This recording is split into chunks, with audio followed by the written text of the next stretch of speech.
Les vraies voix Sud Radio, 17h-19h, Philippe Rossi. C'est le retour des vraies voix sur Sud Radio avec Caroline Pilastre ce soir, le magistrat honoraire Philippe Bilger, Philippe David qui est avec nous et Didier Lemaire qui nous a rejoint. Bonsoir Didier Lemaire.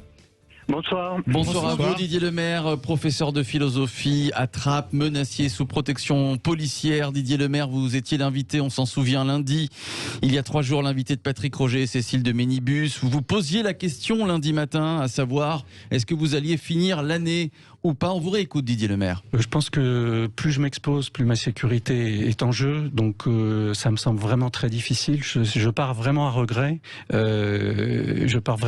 Parce que j'aimerais pouvoir finir mon année bien protégée.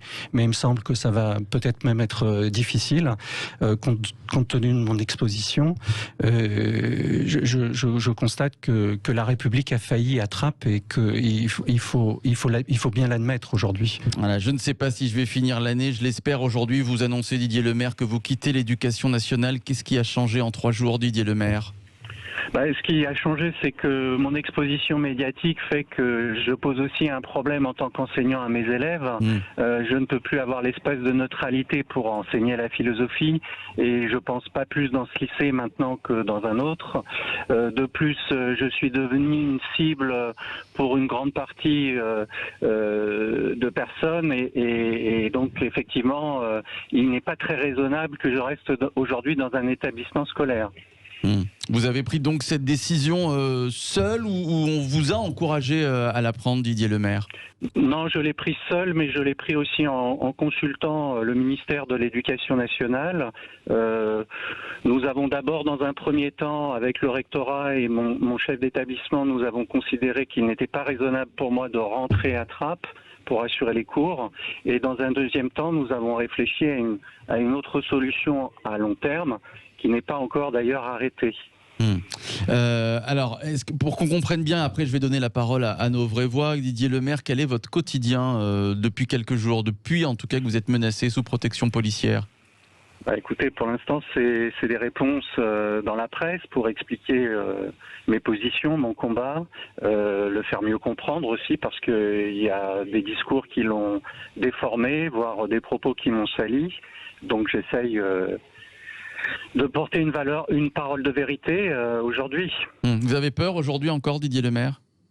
J'ai toujours répondu à cette question négativement. Je suis professeur de philosophie et je n'ai pas peur, je ne vis pas dans la peur. D'accord. Philippe Bilger. Didier Lemaire, on a très peu de temps et donc d'une part vous avez été menacé et ça c'est absolument scandaleux et j'espère qu'on parviendra à identifier les personnes qui vous ont menacé. Mais par ailleurs, est-ce que votre position est radicalement incompatible avec celle du préfet que je connais et celle du maire? Est-ce qu'une impossible synthèse ne pourrait pas être faite entre la reconnaissance des menaces scandaleuses dont vous avez été victime et le fait qu'il y a probablement peut-être un progrès à Trappes et que le gouvernement, les pouvoirs sont très conscients de ce qui se passe là-bas et qu'au fond, on peut tout de même espérer?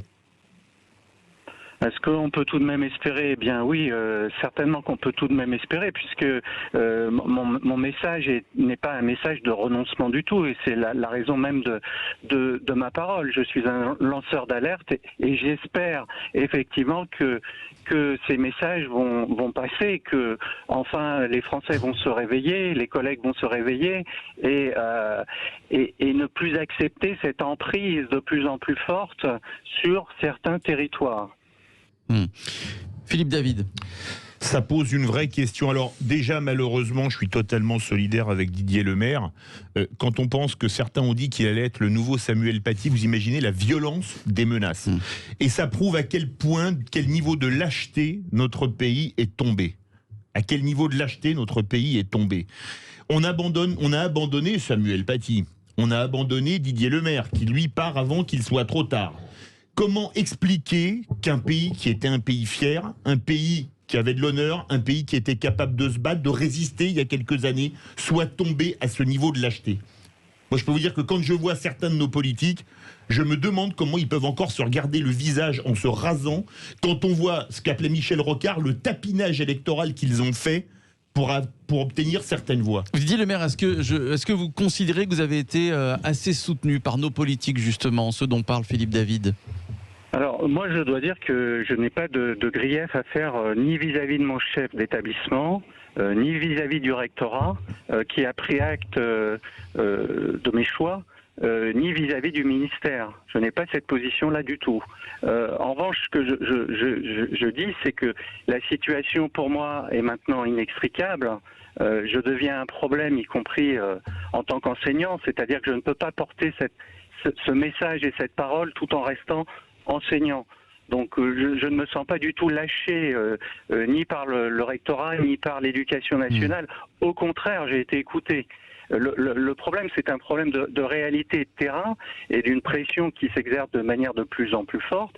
Et on le voit aujourd'hui, puisque mes déclarations ont amené une polarisation de la société française avec des gens qui colportent ces menaces de façon indirecte en m'accusant d'islamophobie, en m'accusant de stigmatiser Trappes et les élèves, alors que tout mon combat, au contraire, et depuis de longues années, j'ai enseigné à Trappes depuis 20 ans, parce que justement, c'est mon engagement, c'est un engagement antiraciste, c'est un engagement pour faire de ces enfants des Français comme les autres.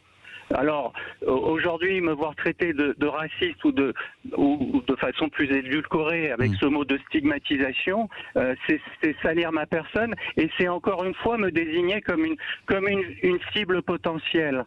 C'est extrêmement dangereux et totalement irresponsable de la part d'élus ou de la part de gens qui aujourd'hui exercent des responsabilités politiques et administratives. Caroline Pilas. Quand on pense que le livre sur les territoires perdus de la République remonte à 2001 et qu'il y a un proviseur dont j'ai omis le nom, le proviseur marseillais qui a écrit récemment, j'avais été face à lui dans une autre émission, qui racontait les mêmes faits que vous, monsieur. Moi, j'ai deux questions à vous poser. La première, le maire de Trappes dit comprendre ce que vous vivez, mais je trouve malgré tout qu'il édulcore pas mal de vos propos en les minimisant. Je voudrais savoir si vous êtes d'accord pour faire un débat avec lui parce qu'il l'a proposé médiatiquement.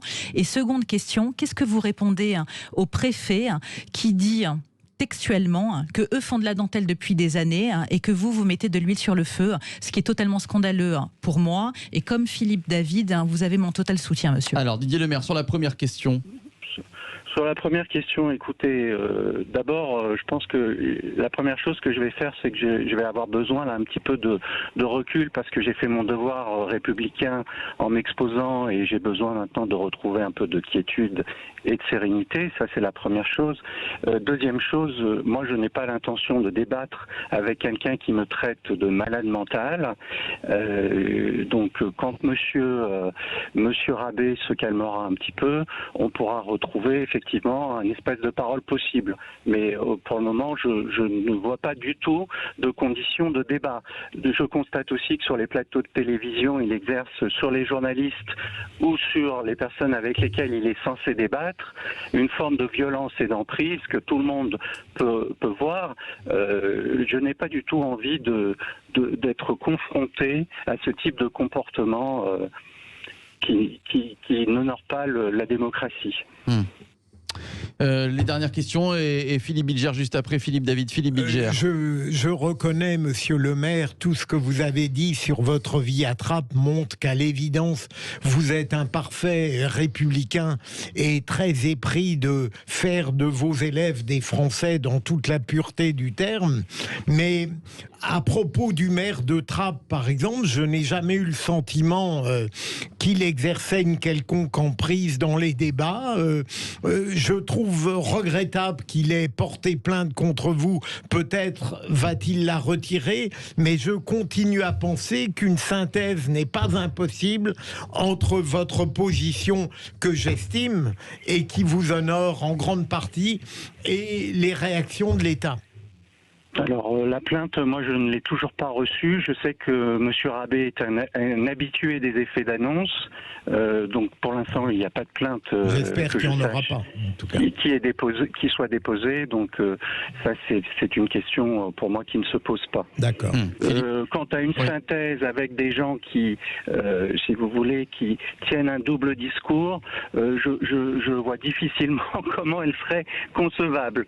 Mais Allez, Caroline Pilastre. Oui, moi je sais qu'on n'aura pas le temps de débattre parce que c'est passionnant autant qu'inquiétant cette question de l'islamisme radical et l'islamisme politique. Mais est-ce que vous pensez qu'on peut faire marche arrière ou que la France est perdue, clairement ?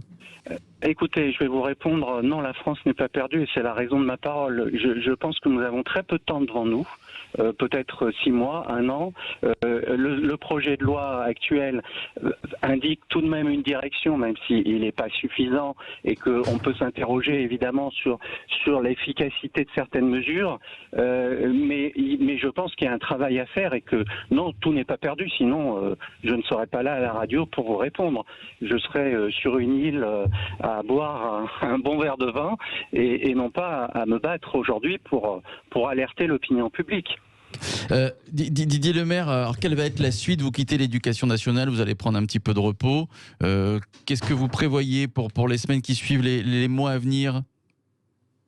Écoutez, là pour le moment je suis en période de réflexion et j'attends de savoir aussi quelles pourraient être mes fonctions demain pour servir mon pays. Oui. Merci à vous Didier Lemaire. Voilà, Didier Lemaire, professeur de Trappes. Vous étiez chez Patrick Roger, Cécile de Minibus aujourd'hui dans Les Vraies Voix pour nous dire donc que vous avez décidé de quitter l'éducation nationale. Merci à vous Didier Lemaire, merci de vous être expliqué, d'avoir témoigné dans Les Vraies Voix ce soir. Dans un